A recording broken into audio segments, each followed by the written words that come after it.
All right, so I'm going to cover PyTorch here, Assimilate PyTorch every couple weeks. I got a template here in GitHub Codespaces. I'm going to use this template to create a new repository. Let's go ahead and do that. We'll call this Assimilate PyTorch. There we go. So this is a repo for assimilating PyTorch. And perfect. So while this is spinning up, I'm going to go to Codespaces. I'm going to say, look, pre-build this. So in the future, it's super fast to build and get this thing cooking. And so the only other thing I'm going to need to do here is for PyTorch is I'm going to create a new code space and I'm going to use GPU because that's part of the fun. And we'll go ahead and start with that.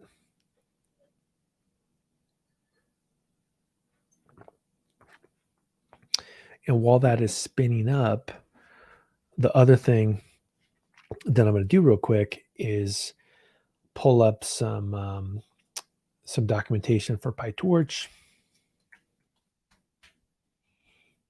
Here we go. And let's even go to the tutorial. Let's just start with the basics here. There we go.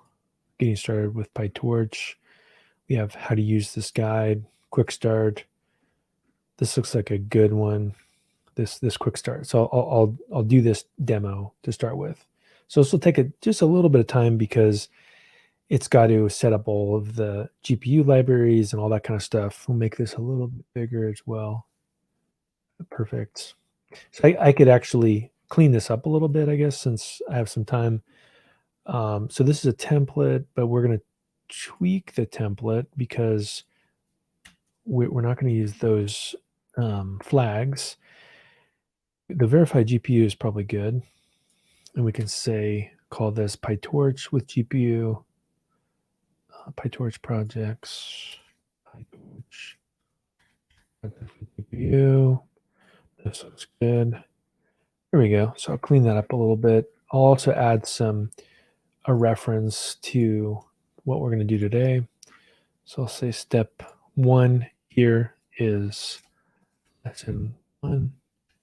Getting started with GitHub Codespaces, GPU, and PyTorch tutorial.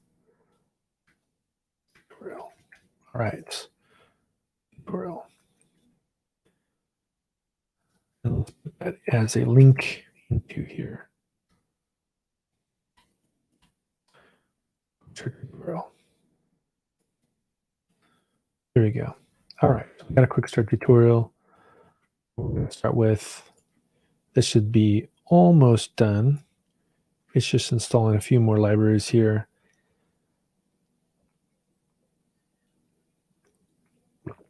So again, the whole point of the pre-builds is so that this doesn't have to take a long time to build in the future. The next time I launch this code space, it should launch very, very quick because I've gone here and I've set up code space pre-builds just like that. And let's take a look here.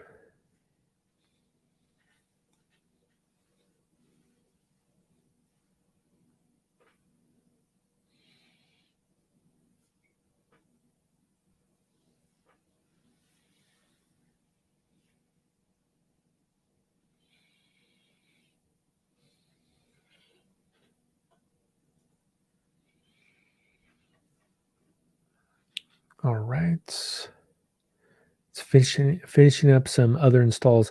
Yeah, and one thing I'll point out why this is taking a little bit of time is if we look at the libraries, I have a lot of libraries. I can probably remove some of these things in the future because they're not maybe directly related to PyTorch, although you can make the argument they probably all are, but there's a lot of libraries that I'm actually installing right here. So that's why it's taking a little bit of time to set all this stuff up. And this is one of the nice things about a development environment like PyTorch with code spaces is that all of this super complicated stuff is done in a repeatable manner, and I don't have to manually do it on my laptop, and then my laptop's messed up, and then so there's a lot of advantages to this. And you can see here now it's installing the CUDA libraries, and the reason why it's installing that is if we go to this directory here, we go to dev container. One of the things I did was I enabled these features right here. So these are NVIDIA CUDA features, install CUDA, right? And so that's what that's actually doing, is it's actually going to NVIDIA, and it's actually getting the latest stuff and then installing it inside of here. So it's a pretty comprehensive environment. Also, the other thing that I have in this customization is I have all these extensions like Copilot Nightly, Python tools, all those kinds of tools as well. And then I think the only other thing that I do is I have a setup command here. And if we look at the setup command, you can see that I just do a few other post setup operations. So this should be getting close here to finishing. There we go. CUDA looks like it's on its final operations. Unpacking libcuda in 8.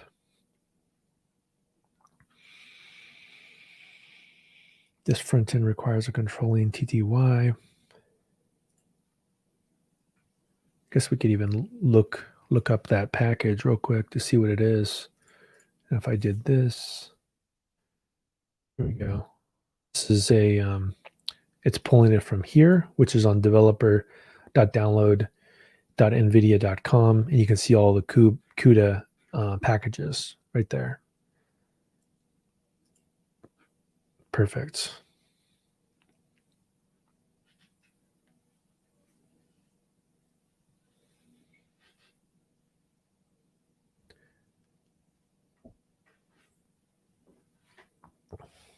Okay, it looks like it's about done.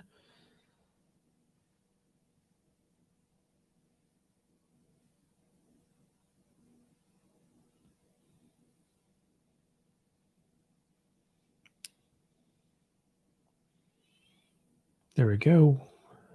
Dev containers is going to launch. All right, so I'll get this thing cooking here. And if I want to go to a git pull, that'll get me up to date with the changes I made before. So we're going to again go through this tutorial. So PyTorch has 2 primitives to work with data.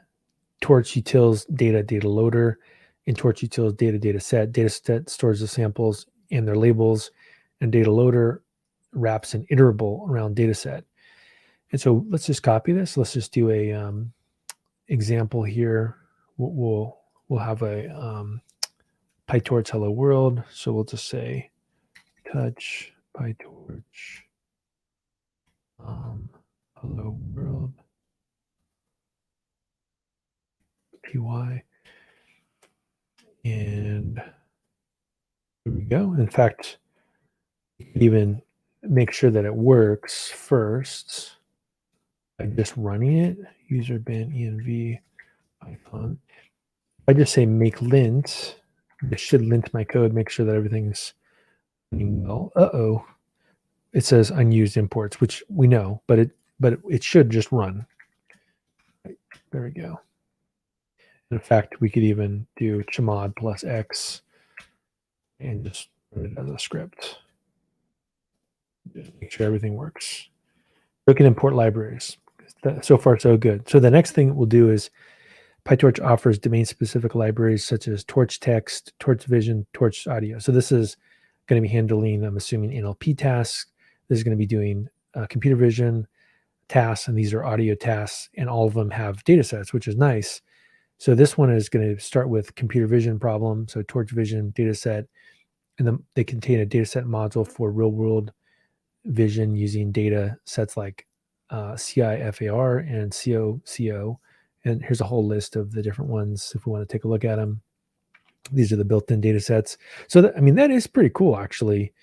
that you can actually query the data sets here. Maybe put a little link to this in our documentation. So we can just go to README.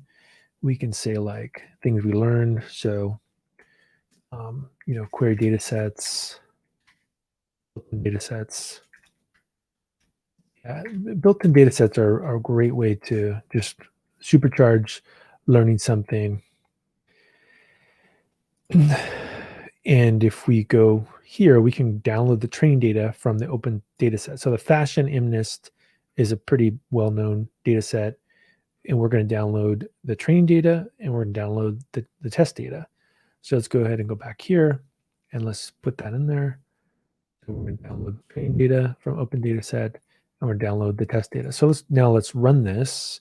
So if we say lint, is it getting closer? So we have less unused things, but let's go ahead and run this.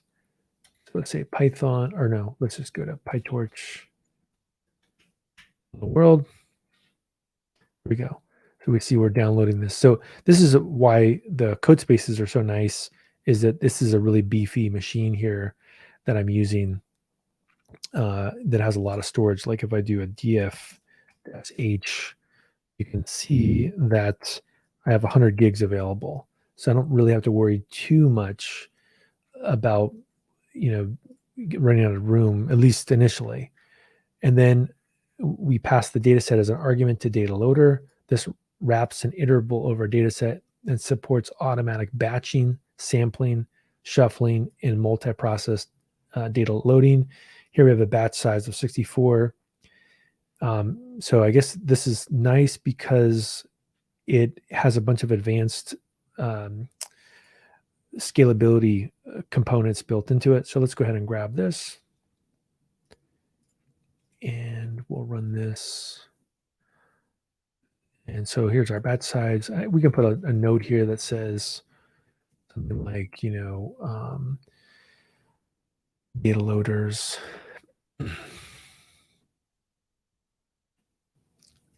And batch size.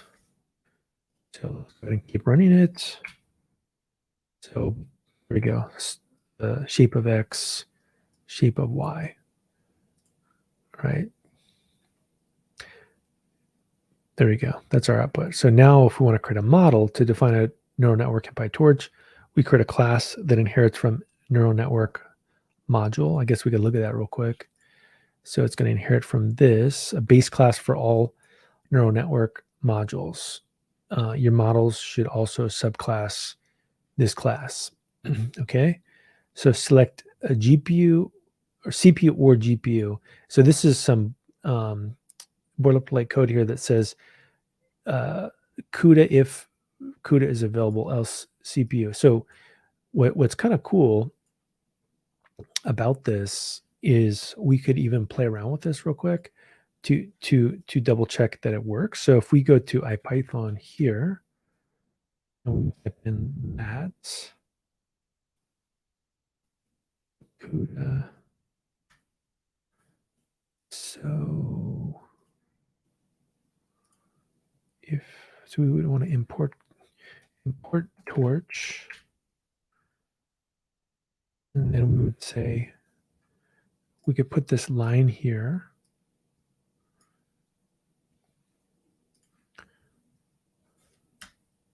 There we go. So we see that CUDA is actually available, right? So that's one of the cool things about and around with IPython. So let's go ahead and grab this and throw it in there. So we'll copy this and we'll say get a CPU or GPU for training. Let's run it. Go. CUDA device right there. So it's actually hitting our GPU.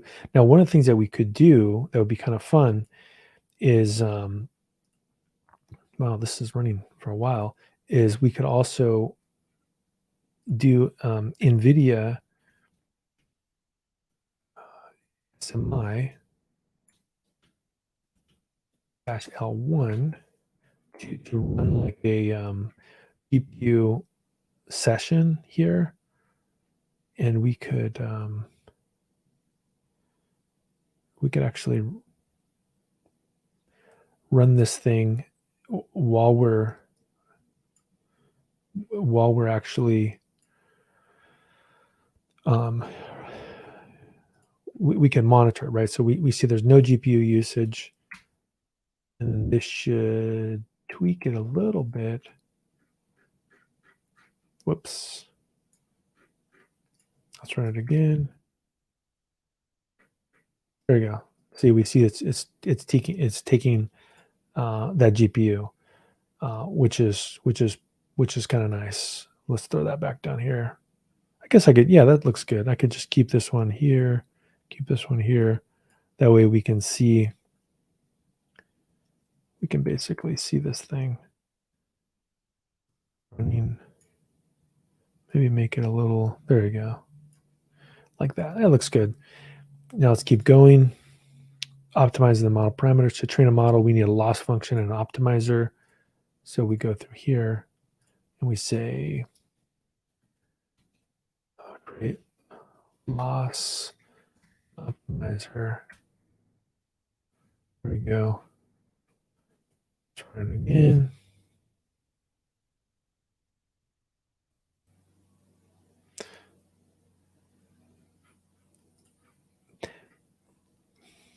And then in a single training loop, the model will make a prediction on the training set fed in batches. So this is, I guess, beneath the hood. It's doing some optimizations. I'm assuming in C++ it's doing some really fancy stuff to make it run fast.